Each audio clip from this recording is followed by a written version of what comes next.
வணக்கம். சற்று முன் கிடைக்கப்பெற்ற மிக முக்கியமான செய்தி ஒன்று வெளியாகி உள்ளது. ஸ்டாலின் அதிகாரங்கள் முழுவதும் பறிக்கப்பட்டு விட்டது. தேர்தல் ஆணையம் அதிகாரப்பூர்வமான அறிவிப்பு. ராஜினாமா கடிதத்தை ஆளுநரிடம் சமர்ப்பிக்க வேண்டும்.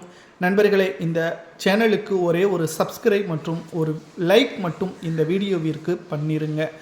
கிட்டத்தட்ட 2021 சட்டசபை தேர்தலில் வெறும் 3.5% வித்தியாசத்தில்தான் அதிமுகவை திமுக தோற்கடித்து திமுக அரியணையில் ஏறியது. இதற்கு மிக முக்கியமான காரணம் ஸ்டாலின் அவர்கள் சொன்ன வாக்குறுதிகள். 524 வாக்குறுதிகளை ஸ்டாலின் அவர்கள் தெரிவித்தார். ஆட்சி அமைந்த 3வது ஆண்டிற்கு பிறகுதான் வாக்குறுதிகள் ஒவ்வொன்றையும் நிறைவேற்றினார். நிச்சயமாக நிறைவேற்றினார். ஆனால் 50% கூட நிறைவேற்றவில்லை. கிட்டத்தட்ட நிறைவேற்றப்பட்ட திட்டங்களுக்கு 75% கருணாநிதியின் பெயரை வைத்தார். கருணாநிதி அவர்கள் ஆட்சி அதிகாரத்தில் முதல்வராக இருந்தவர்தான். ஆனால் கிட்டத்தட்ட ஸ்டாலின் அவர்கள் மக்களுக்கு நன்மை செய்ய வேண்டும் என்று திட்டங்களை அறிவித்தாரா? தனது தந்தை கருணாநிதி அவர்களது பெயர் வரலாற்றில் இடம்பிடிக்க வேண்டும் என்பதற்காக ஒவ்வொரு திட்டங்களுக்காக அவரது தந்தையின் பெயரை வைத்ததற்கு கூட்டணி கட்சிகள் கூட எதிர்ப்புகளை தெரிவிக்கவில்லை.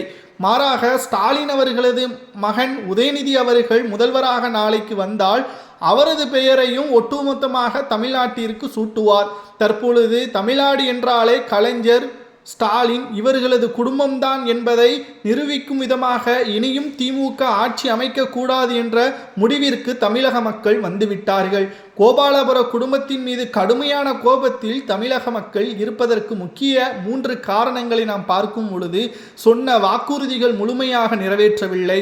திமுகவின் ஆட்சியில் தமிழ்நாட்டில் பாதுகாப்பு என்பதே கிடையாது. காவல்துறையினர் திமுகவின் கட்டுப்பாட்டில் இருக்கிறார்கள். தவறு செய்தவர்கள் திமுகவை சார்ந்தவராக இருப்பதன் காரணமாக அவர்களை கண்டும் காணாமல் திமுக காவல்துறை அதிகாரிகளை தனது கட்டுப்பாட்டில் வைத்ததன் காரணமாக இளைஞர்கள் தவறான வழியில் செல்வதும், சிறுவர்கள் முதல் பெரியவர்கள் வரை பெண்களுக்கு பாதுகாப்பு இல்லாத ஒரு சூழலும் தமிழ்நாட்டில் உருவாகியுள்ளது.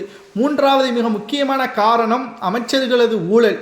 கிட்டத்தட்ட ஒரு அமைச்சர் 2 அமைச்சர் செய்த தவறு என்பது பெரிய பொருட்டாக பார்க்க முடியாது. 25 அமைச்சர்களில் 20 அமைச்சர்களது பெயர் அமலாக்கத்துறை அதிகாரிகளது லிஸ்டில் இடம்பெற்றுள்ளது. KN நேரு, பொன்முடி, தங்கம் தென்னரசு, துரைமுருகன் போன்றவர்களது பெயர்கள் 1வது இடத்தில் இருப்பதும் குறிப்பிடத்தக்கது.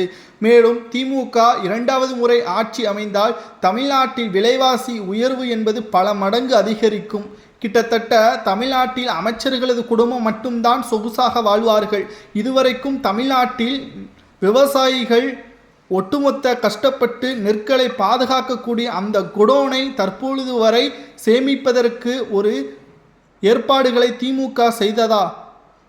திருச்சியில் 4 கோடிக்கு மேலாக செலவுகள் செய்த திமுக சட்டசபையில் நேரடியாக ஒளிபரப்பு செய்வதற்கு கஜானாவில் 1 கோடி இல்லை என்று திமுகவின் தலைமை பேசியிருந்தது. KN நேரு அவர்களிடம் கேட்டிருந்தாலே அந்த 1 கோடி ரூபாயை கொடுத்திருப்பார். ஏன்? மக்கள் உண்மையை தெரிந்துவிட்டால் மீண்டும் ஆட்சிக்கு வர முடியாது என்ற பயம்தான். தற்பொழுது தேர்தல் ஆணையம் வருகின்ற ஏப்ரல் 23ஆம் தேதி நடைபெறுகிற காரணத்தினால் தற்பொழுதே ஸ்டாலின் அவர்களது அதிகாரங்களை பறித்து கூண்டோடு அமைச்சர்களை ராஜினாமா கடிதத்தை ஆளுநரிடம் சமர்ப்பிக்க வேண்டும் என்றும் கூறியுள்ளது. இதை பற்றி உங்களது கருத்துக்களை மறக்காம கமெண்ட் வாயிலாக கூறுங்கள்.